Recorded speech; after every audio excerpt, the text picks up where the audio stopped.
Welcome to the applicant briefing event for our upcoming Small Business Research Initiative SBRI competition. My name is Rachel Adams and I am the Senior Manager of the Innovation and Market Development Unit, which is part of the Procurement and Logistics Service in the Business Services Organisation. My team have responsibility for the delivery of the Health SBRI projects in Northern Ireland. This challenge owner for this competition is the Northern Ireland Ambulance Service, and the project is funded by Department for the Economy Challenge Fund. The competition title, as stated on the slide, Dynamic Resource Optimization, with the challenge owner being NIAS, as I previously stated. I'll go into more detail throughout this session. There will also be two other speakers in this presentation. Seamus Mullen, who is the Head of Planning, Performance and Corporate Services within the Northern Ireland Ambulance Service, and also Mark Cochrane, the Assistant Director of Operations within NIAS. I'll now take you on to the agenda. This is the agenda which is planned for today. I will be taking you through part 1 of the agenda and then handing over to my colleagues for part 2 and then back to me for part 3, which will close the session. This section will focus on the Small Business Research Initiative key features. In this section, I will be talking about what the SBRI initiative is. But before I go on, I would like to take this opportunity to mention that SBRI has recently been rebranded as Contracts for Innovation by Innovate UK, and it's under that mechanism that this project is still being funded. Please note that all aspects of the mechanism will stay the same. SBRI and Northern Ireland hope to rebrand early next year in line with this. The two main aims of SBRI are to help government and also to help businesses. SBRI helps government by solving tough challenges by connecting them with innovative organisations. It helps businesses by offering innovators the chance to win a government contract and to help demonstrate and develop their new technologies. So what is SBRI? SBRI is designed to solve government challenges and focus on outcome-driven solutions. It leaves it to suppliers to develop the best solution. It's pre-commercial procurement, which is why there is a large focus on R&D throughout the programme. The purpose is to develop solutions to a challenge, thus creating a market and demand, which leads on to a formal procurement exercise after this.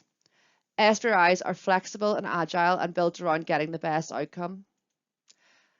As it is a procurement contract, it is open to all applicants from the relevant countries, be that academia, small medium enterprises and startups. Anyone can apply. The solution needs to be truly innovative and no other market ready solutions available. If you have not applied for an SBRI competition before, here are some key features to bear in mind. Unlike grant funding competitions, SBRI competitions are 100% funded research and development procurement contracts. SBRI competitions are open to all organisations. There is no limit on the type or size of the company. Research organisations can apply, but they must be able to demonstrate a route to market as with all other organisations. SBRI competitions typically have a 2 to 3 phase structure. Phase 1 is intended to show the technical feasibility and commercial viability of the proposed concepts. It is an open competition. Phase 2 is intended to develop and evaluate prototypes or demonstrators from the more promising technologies identified in Phase 1 through feasibility trialling. This is a closed competition. And Phase 3 allows for a period of extended testing for the most promising potential solutions, a further closed competition, where this is desirable. The lead applicant can choose to subcontract elements of the work, but they remain wholly accountable for the project. The IP rests with the supplier, but there are certain usage rights for the public sector, for example, licenses. This slide shows the SBRI process steps. We begin with an invitation to tender. Tenders are published on eTenders NI. Clarification questions can be submitted via eTenders NI by suppliers. Once the tender closes, there will be an assessment period. Bids are scored by the panel. All scores are final.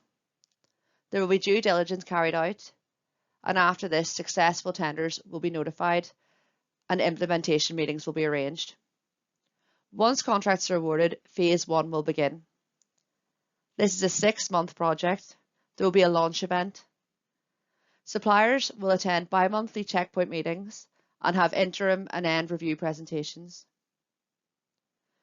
At the end of Phase 1, there will be a final report from suppliers, and it will be discussed whether the need is to progress to Phase 2. If progressing to Phase 2, there will be a closed tender competition where a revised brief will be presented to suppliers. The process will begin again with an invitation to tender. The same process will be followed for Phase 3 if required. Once Phase 3 has completed, there will be a decision made if there's going to be a public sector procurement. At this point, I'm going to hand over to my colleagues in the Northern Ireland Ambulance Service for part 2 of this presentation. Thank you, Rachel. My name is Seamus Mullen, and I'll take you through some of the background to NIAS and some of the current context within which this project sits. The Northern Ireland Ambulance Service exists to improve the health and well-being of the people of Northern Ireland. We apply the highest levels of knowledge and skill to preserve life, prevent deterioration and promote recovery. We touch lives at times of basic human need when care and compassion are what matter most. NIAS provides high-quality emergency, urgent and primary care services throughout the whole of Northern Ireland. Our dedicated, committed and highly skilled staff work 24 hours a day, 365 days a year to ensure that our patients receive the best possible care. The principal services we provide are emergency response to patients who have sudden illness and injury, non-emergency patient care and transport, specialised health transport services, and coordination of planning for major events in response to mass casualty incidents and disasters. In terms of scale, what does that look like? Well, NIAS currently provides a service from 34 ambulance stations and 22 community deployment points across the province. While this can change slightly, our current vehicle resources available for deployment includes 116 double crew ambulances, 112 patient care service vehicles, 43 rapid response vehicles, 33 officer vehicles, 4 Northern Ireland specialist transport and retrieval vehicles. This includes neonatal, paediatric and adult retrieval services, 4 hazardous area response team rescue vehicles, 2 helicopter emergency medical service aircraft, and 49 car scheme drivers. In addition to NIAS own resources, we also hold a framework contract for independent ambulance services, which can be utilised if required to support operational deployment. NIAS also employs more than 1,500 staff at various levels throughout the organisation, more than 1,000 of whom are frontline facing. This project is required to capture and make recommendations on deployment of the following frontline staff. So we have over 400 paramedics, 43 rapid response vehicle paramedics, 271 ambulance care attendants, 291 emergency medical technicians, 38 station supervisors, and 3 NISTAR ambulance care attendants. And as I said, these numbers can fluctuate depending on staffing, but that gives an idea of the range of staffing we have and vehicle resource. This next slide will give you a bit of background and context to the current situation that NIAS responds to within Northern Ireland. This slide provides some summary information on 2023-24 in numbers. And to give a bit of context, NIAS answers more than 230,000 calls per year from the public. We're currently treating more than 17,000 of those patients over the telephone, although we do hope to increase that in coming years. Last year we deployed crews to more than 172,000 incidents, and we conveyed more than 125,000 patients to hospitals throughout Northern Ireland. There's some more information there on the slide, but further detail on our range of services is available on our website at www.nias.hscni.net. I'll now hand over to Mark, who will outline the scope of the challenge. Thank you, Seamus. I'm Mark Cochran from NIAS, and I will walk you through our challenge over the next few slides. So what is the challenge that we, and it must be said, all ambulance services face on a day-to-day basis? As an ambulance service, we are not unique to other healthcare providers, as we need to deliver workforce that delivers clinical excellence. However, where we are slightly unique is that in most cases, the delivery of care needs to be taken to where the patient is rather than the patient travelling to us. Therefore, efficient and effective clinical outcomes for our service is heavily reliant on deploying the correct resources at the correct time to the people of Northern Ireland.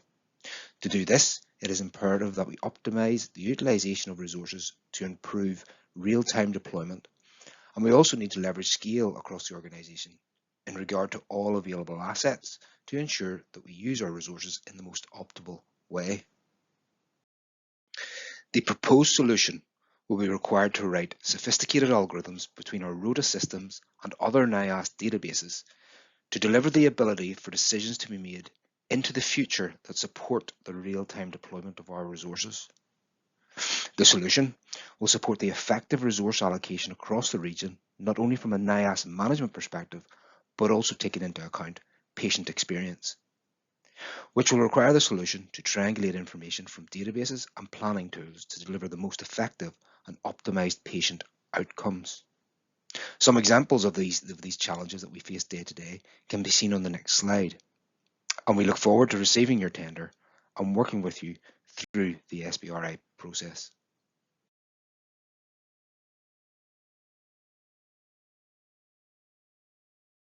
Welcome to part 3, where we will discuss key dates, how to apply to an SBRI, and contact details.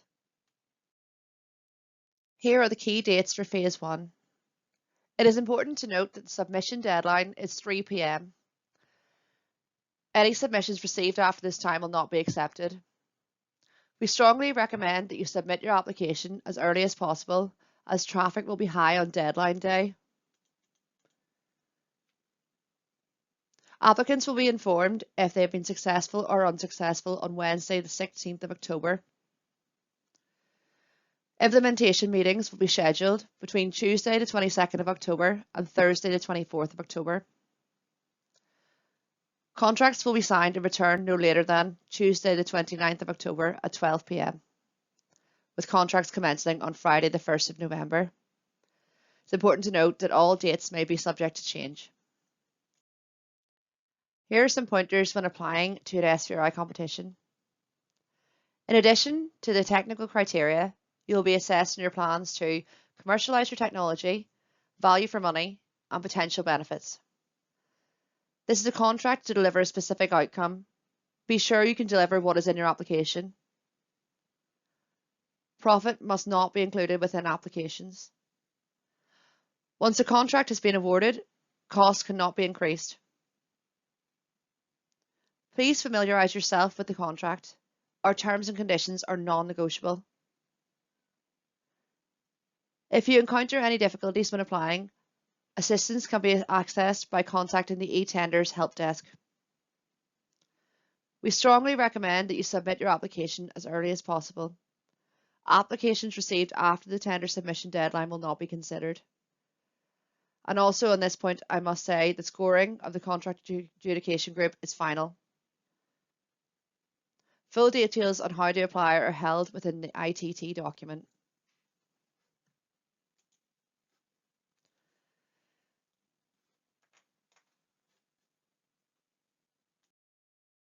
Here is some information to include in your milestone schedule. Details of work packages with clear description of the activities taking place in each milestone. The month when these will be completed. This will help form your monthly payment schedule.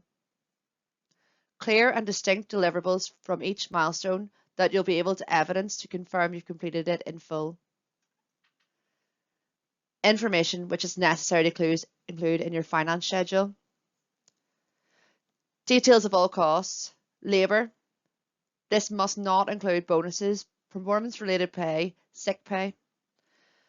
You must include costs for materials, capital equipment, subcontractors, travel and subsistence, indirect overheads, and other costs for example, penetration testing, mobile device management, hospitality costs, if these are applicable. Please detail your requested payment schedule for the duration of the project, aligned with your project plan and milestone schedule. Bear in mind that only 50% can be paid within the first 2 months of the project. Thank you for listening to this webinar. Please find the email address for our Project Management Office at BSO and also the link for the website. We hope you apply for the project and good luck in your applications.